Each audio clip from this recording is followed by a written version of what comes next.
What is up, guys? It is your boy, Chief Detroit Lions Memes, and I am back with a video about my favorite Detroit Lions memories.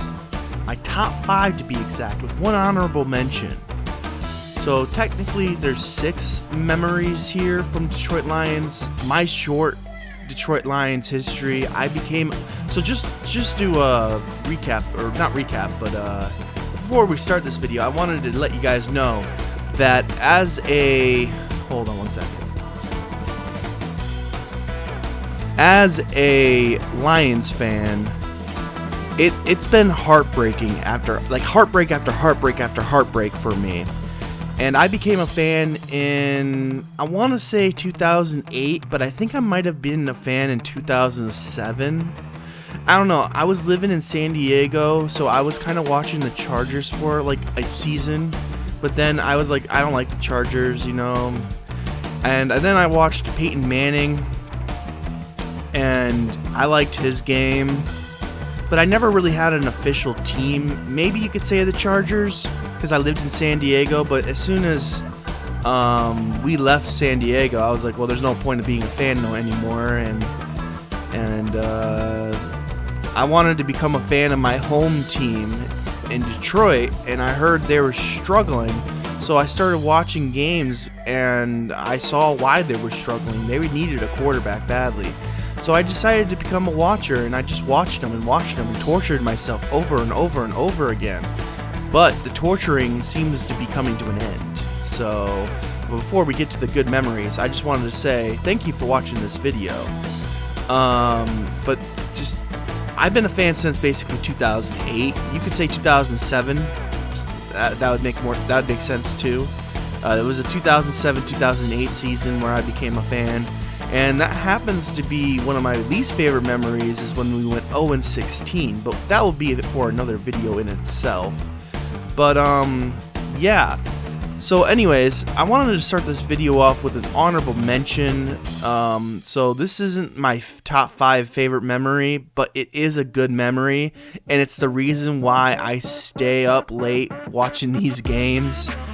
No matter what, you know, because I don't care how much my team is losing. I know there's a possibility of a comeback, because when the Detroit Lions went into Dallas in 2011, I think it was Dallas, or what, did they come to Detroit? No, it was Detroit. They came to Detroit, and nobody was giving us a chance against Tony Romo and Des Bryant and all those guys down in Dallas. And they came to Detroit, I believe, if I'm not mistaken. I don't think we beat them in Detroit or Dallas this time, but I can't remember, because I remember us wearing blue jerseys, but that means shit when the other team's home jerseys are white. So but anyways, the game was 27-3 at one point, and everyone was like, okay, Lions lost. This is when we lie down and we take it, and we don't do anything with the ball, and we just go out of this game with a loss. But that game ended up being 34-30, and we won on a Calvin Johnson fadeaway, and it was just epic. I remember that game, and ever since that game, I don't give up on my team. I just can't do it. You know, I've seen this team come back multiple times, so I can never, even if we're losing by more than 20 points, I'm still in it, you know? I'm still watching, because I know there's an opportunity for an epic comeback. But that's my honorable mention, the 2011 game against the Dallas Cowboys and the Detroit Lions, where the Detroit Lions won 34-30. Whew. Alright, now on to the official top 5 favorite moments of my Lions fandom watching career, or whatever you want to call it. So my number 5 moment is when the Detroit Lions beat the Dallas Cowboys 31-30 in 2013 on a last-second fake spike leap over the line and into the end zone by Matthew Stafford to beat the Dallas Cowboys. So this moment was epic, epic. The whole game, I'm thinking, oh my god, we're gonna lose to the Dallas Cowboys. We're gonna get ripped off, you know. We're gonna lose this game. And in epic fashion, Matthew Stafford throws a deep ball to Calvin Johnson, and he catches it just before the end zone. So we're streaking down the field. Stafford's screaming, "Clock it, clock it, clock it." And we're all thinking, oh my God, are we going to be able to spike the ball and get one last play to win this game? And that's when Matthew Stafford does the ballsiest thing I've ever seen him do. And he hikes the ball, fake spikes it. And he doesn't even fake spike it. He just leaps over the plane and just puts the ball in the end zone. And just to not really rub dirt on the wound, but just to officialize it, like make sure that was even though it was surely a touchdown, he wraps around and runs it in and then spikes the ball into the ground like a Gronkowski thing, if I remember correctly. And oh my God, that memory is in my top 5, number 5 to be exact.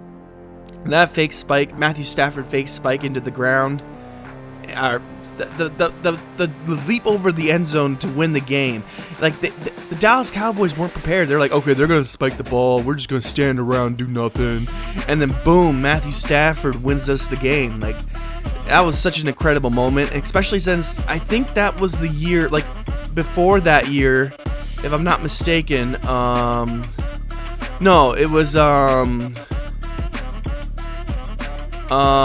2015, like 2 years later, we would lose to the Dallas Cowboys in a dramatic playoff game, but I won't get into that. That's another video. But the beef between Detroit and Dallas is real. It goes back all the way to the 90s when Barry Sanders and Dallas were going back and forth, mostly Dallas going our way, like winning. And Barry Sanders did get one game where they annihilated the Cowboys in the playoffs, and that was like our only playoff win for the longest time. And yeah, but before I get into our playoff wins, let me talk about my 4th favorite moment as a Lions fan, and that's when Calvin Johnson broke the single season record for receiving yards with 1,964 yards, and I believe that still stands to this day. I think it's going to be broken because we keep adding extra games, so eventually it's going to get broken. But you're going to have to put an asterisk on it because it's been done with extra games, He came so close to having 2,000 yards in a single season. That's insanity. But yeah, he came up just, 36 yards short. We all know that. He was... Did I say that right? 36 yards short? Anyways, Calvin Johnson was a beast. He was like one of my favorite players growing up. Him and Matthew Stafford were my favorites. I defended Stafford to the death, man. Like everyone wanted Stafford gone. It felt like in Detroit, like it was like split the fan base. Like half the fan base believed in Stafford, the other half didn't. Everyone was like, "Oh, he has Calvin Johnson," which is a good argument, But now we've seen over the years that Matthew Stafford doesn't necessarily need a weapon like Calvin Johnson, but he can make weapons out of anybody, really. Like Puka Nacua, Cooper Kupp. Hell, what's the tight end over there? I don't know. But, I mean, he still needs weapons, but, I mean, you could say that for any quarterback, Like, look at Goff. You surround him with weapons, and look how good he's doing. So, but that's besides the point. Sorry. This is about the Calvin Johnson single-season breaking record. And, yeah, that's my 4th favorite memory. I mean, I don't know what else to say about it. Calvin Johnson is a beast, and I wish he didn't retire so early. But then again, we weren't really going anywhere, I mean, we did end up getting Golden Tate, and we ended up getting Marvin Jones, Kenny Golladay. So, but I do miss the days with Calvin Johnson and Nate Burleson. But, yeah, and Reggie Bush being in the backfield. Oh, my gosh, those were the days, man. Those were the days. But, yeah, at number 4, Calvin Johnson breaking the single-season record for receiving yards for 1,964 yards is my 4th favorite Detroit Lions memory. Now, going on to number 3, we have Detroit Lions beating the Buccaneers in the Divisional round in 2024. Well, this is the 2023 season, so don't get it mixed up. But, so we're coming off of a game against the Rams, and we're thinking, okay, we just won our first playoff game. This is amazing. It can't get any better. Then we go to the divisional round to face the Buccaneers, and the Buccaneers, oh my God, what a game that was. I was like, oh my God, I started to believe this team could do it. This season could make it to the playoffs. And just for a little bit of information, before the season started, I knew we came off of a 9-8 season, just missing the playoffs, but we did knock the Packers out of the playoffs. We were very, very close to being that good of a team. But before the season started, I projected that we would win at least one playoff game. It would be our first playoff game,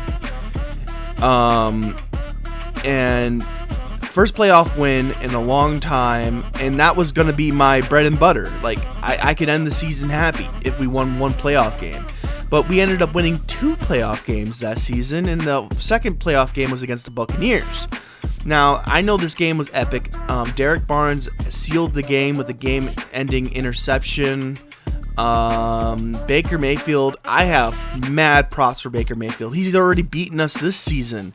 Our only loss came to Baker Mayfield, and it's because he was trucking people and running the ball, and he was doing it all by himself, Now, don't get me wrong, Mike Evans is a hell of a receiver, but Baker Mayfield torched us like this season. But this game was a little different. I feel like, if I remember it correctly, we were like trading blows until the very end when Baker Mayfield threw that game-sealing interception to Derek Barnes. That's literally the memory I have of that game is the Derek Barnes interception, which sent us to the national,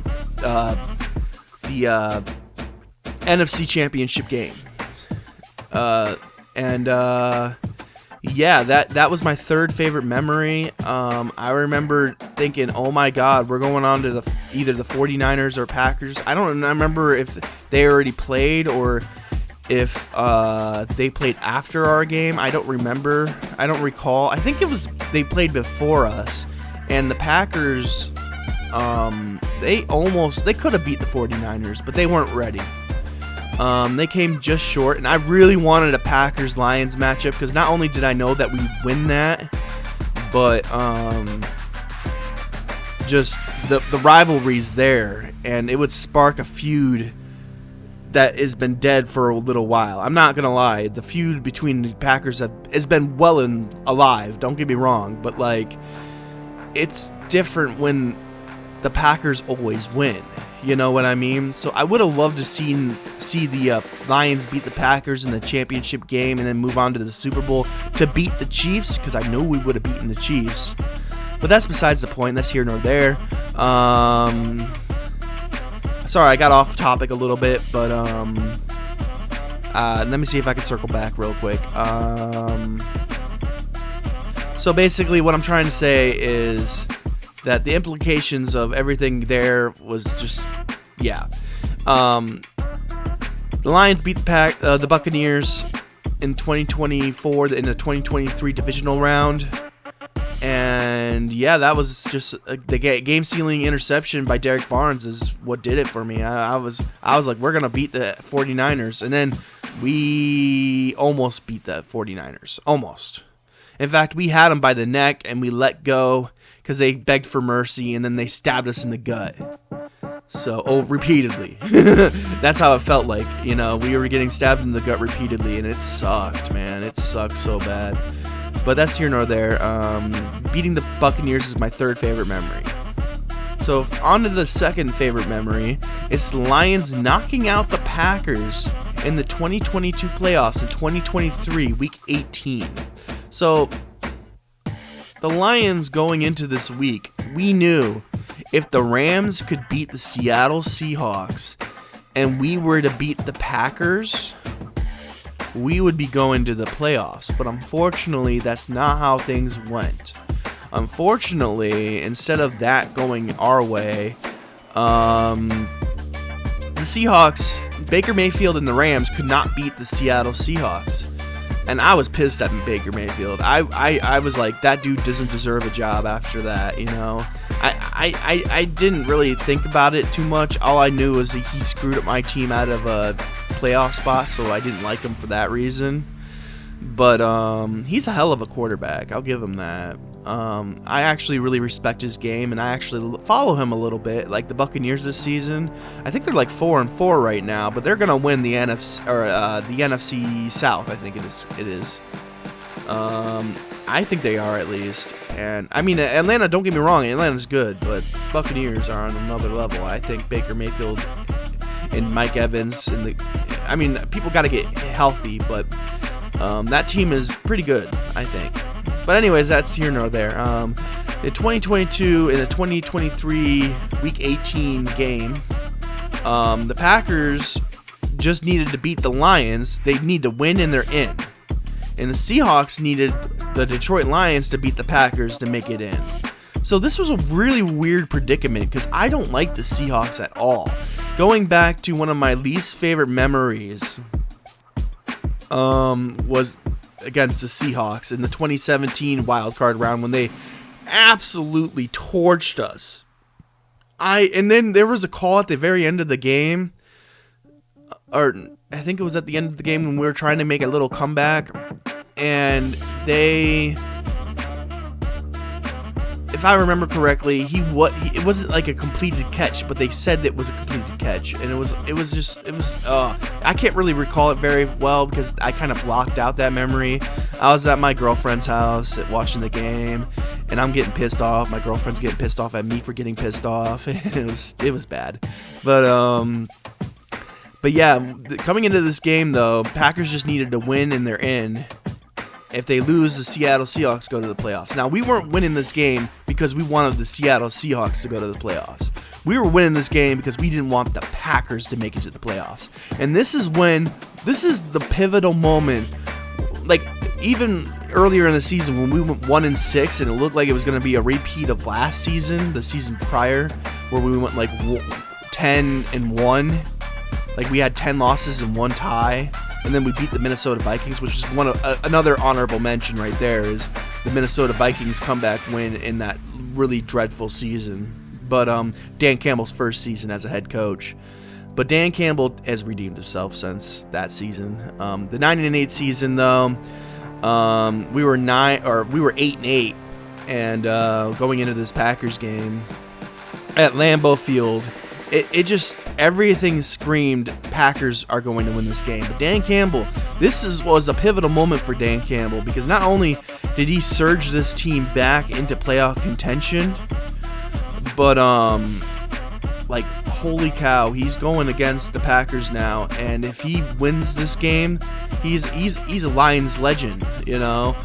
Like, we don't like the Packers here in Detroit, and it would be doing us a favor knocking them out of the playoff contention. Like, I can't say this enough. I do not like the Packers at all. I prefer the Bears and Vikings over the Packers 100%. Like, the Packers are my least favorite team in the league. Dallas Cowboys being probably second. 49ers being third. Seattle being fourth. I don't know who would be my least favorite team at fifth. Probably the Patriots. I don't know. But they're not really the same Patriots. But anyways,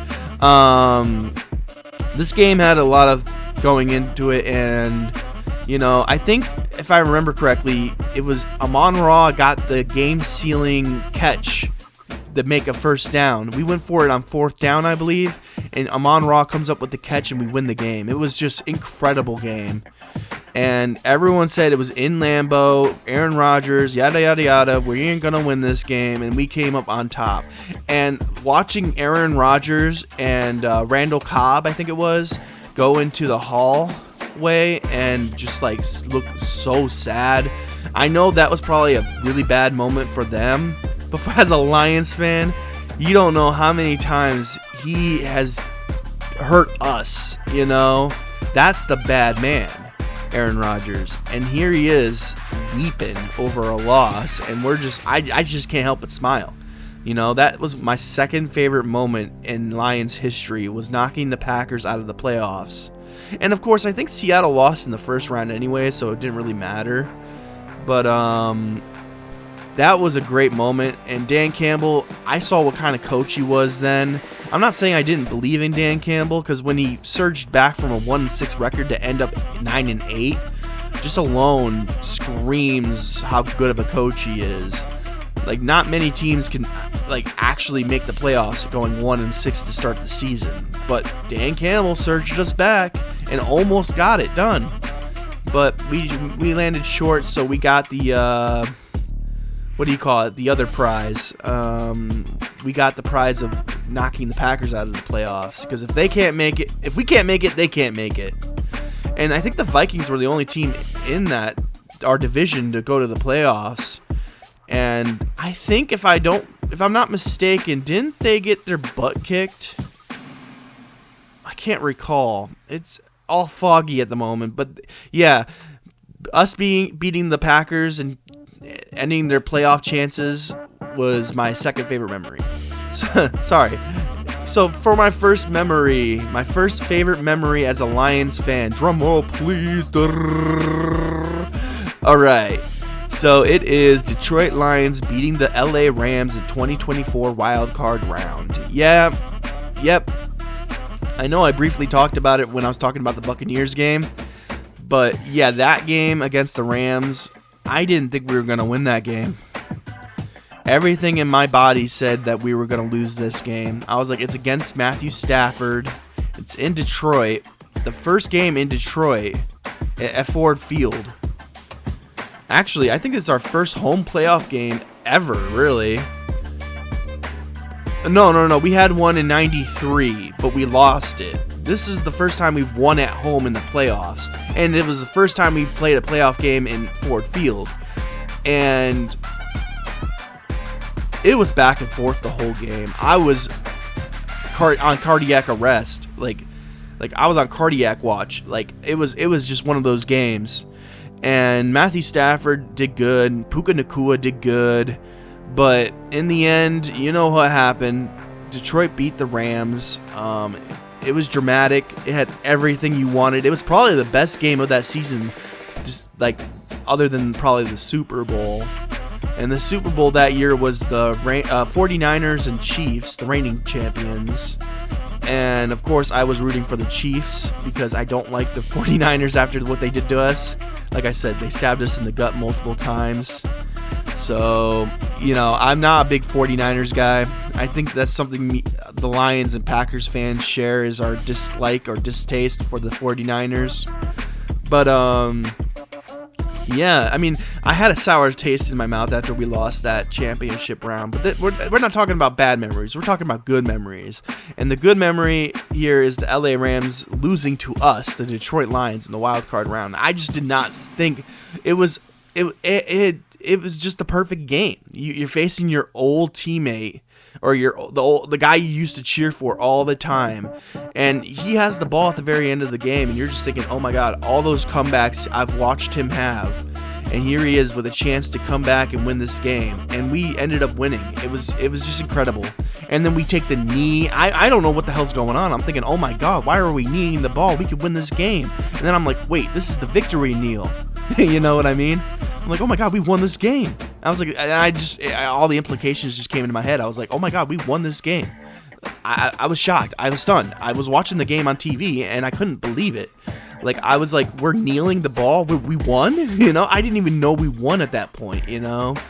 And we're kneeling it and we're celebrating, and I'm jaw dropped. I'm like, I just watched the first Lions playoff win in my young watching career. Like I said, I've been watching since 2008, and it's 2024 now. How many years is that? Too many years. I think that's 16 seasons, if I'm not mistaken. Let's see here. 2008 to 2024. That's 2010, that's 24, 20. Oh, I'm so wrong. That's 26 seasons, I think. Is that right? Yeah, 26 seasons. Oh my God, I watched a lot of Lions football. But yeah, that LA game was my favorite. You know, I was alive during the 1990. Well, I was alive, but during the 1993, it was 90. I wasn't alive. 91 is when the Lions beat the Cowboys in a beatdown. 93 was the last time we hosted a playoff game, but we lost that one. So, yeah, if I'm memory serving me right, that is. But anyways, yeah, Detroit Lions beating the LA Rams in 2024 wildcard round, or I should say the 2023 wildcard round. I think I might have said that wrong, but because the 2024 wildcard round would imply it's this year, which I don't think will be in the wildcard round, because if we continue the pace we're at now, we will probably have a first round bye. But anyways, this is Nick. I am Cheap Detroit Lions Memes, and these are my favorite Detroit Lions memories. I'm sorry if the video was a little bit scrambled. I'm a little bit all over the place. Brother's about to have a wedding. I got a shower after this video. And yeah, but go Lions, Detroit forever. I did go to the Rams-Lions game this season with my mom. It was a fantastic game, and I'm so happy we won that game. And yeah, it's just been a great watching experience this season. What are we, 6-1 at the moment? And just, it's incredible to see how far we've come in the last 3-4 seasons. We went from Matt Patricia, who, by the way, I'm just going to say this really quickly. Matt Patricia is one of the biggest dummies I've ever seen coach a game. Like, coach a season, coach a team, coach whatever. Matt Patricia is the worst thing to ever happen to the Detroit Lions. I was so upset. Everyone around me was like, thought that Matt Patricia was going to change the Lions for the better, that we were almost there. We just needed that coach. I was like, you dumbasses. Jim Caldwell is the reason why we're getting so close. That he's the reason why we're almost there. Take it away, and Matt Patricia loses us everything. So, but that's it for me. I'm going to end the video now. So I hope you guys are having a great day. And go Lions.